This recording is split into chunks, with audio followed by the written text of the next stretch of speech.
time. What was your major in college? Business? Business. Business? Dad, is Mr. Stanley older than you? Yeah, 90. His wife was just 93. He's 92. Wow.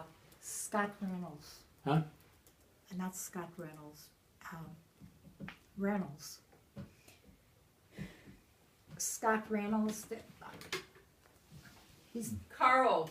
no Carl. No. Oh, jeez. What are you trying to tell me?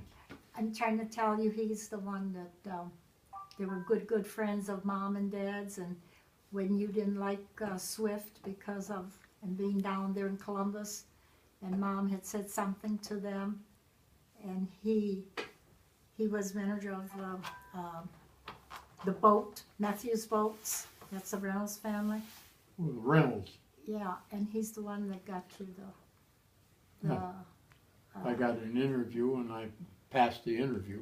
I had to take a test. I had passed the test.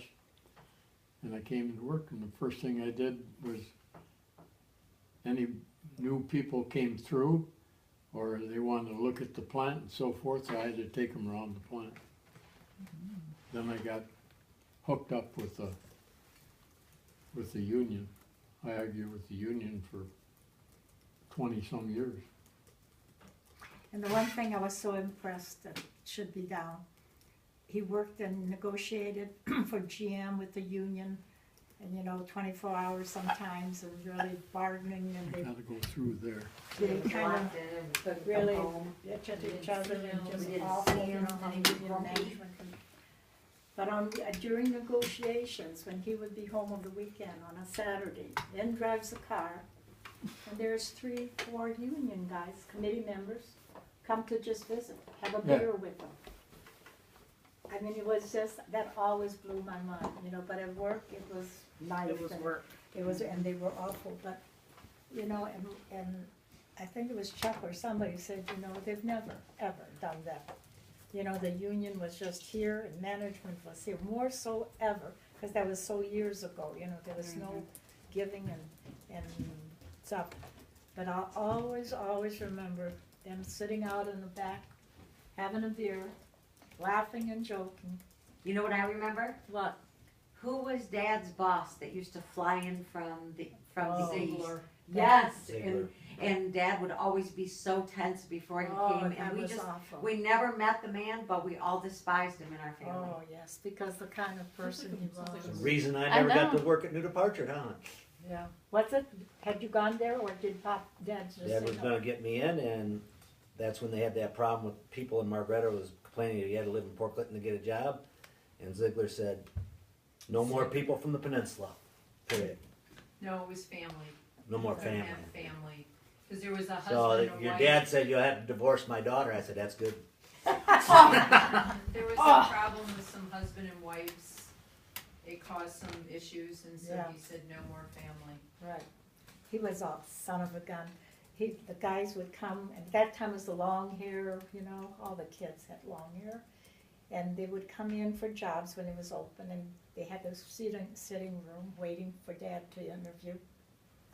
And Ziegler would walk by, and he'd just look at him, didn't care what the guy, would just look at him. If he didn't like the looks, get out of here. Get out of here. I mean, he would put, and then there were times he would just get on Dad. This was for GM. Yeah. Yeah, he was the manager, the head control. Everybody that got hired there had to have hair like about this Yes. short in the 70s and 60s. Once you got in the union, you grow it out. And so Dad would come, would see some of the guys, the boys that he knew that went to school, and right away, if they had long hair, he would say, "Go get a haircut," and then come back. Go get a haircut, come back, because he knew that if they sat there and Ziegler came, he wouldn't even be given, and because Dad just wasn't allowed to hire anybody with long hair and stuff. So, Wow.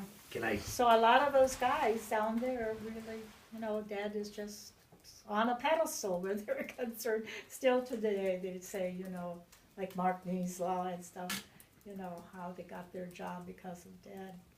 And there were times when Dad would hire somebody that Ziegler maybe would see on the floor that didn't like the looks of them, I remember that too. and then he would come up and it was awful.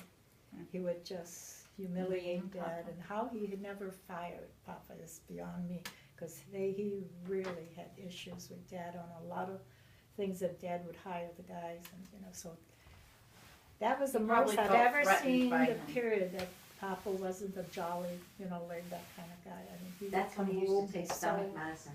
so tense and stuff, just, and hated to go to work and that kind of stuff because Okay. of this one man. Okay, And tell it wasn't just Dad, it was all of the guys. Mr. Stanley told me this story, and it's funny. You know, Papa had to do these guys, and he'd say, "You got to go get a haircut," and it was the '70s, and the guy, Mr. Stanley, heard Papa. And the guy says, "Well, Jesus Christ had long hair," and Papa says, "And he doesn't work for GM either." That's great. How true. How true. Touche, Bill, touche. Because we've No, had, Mr. Stanley told me that story. I thought that was funny.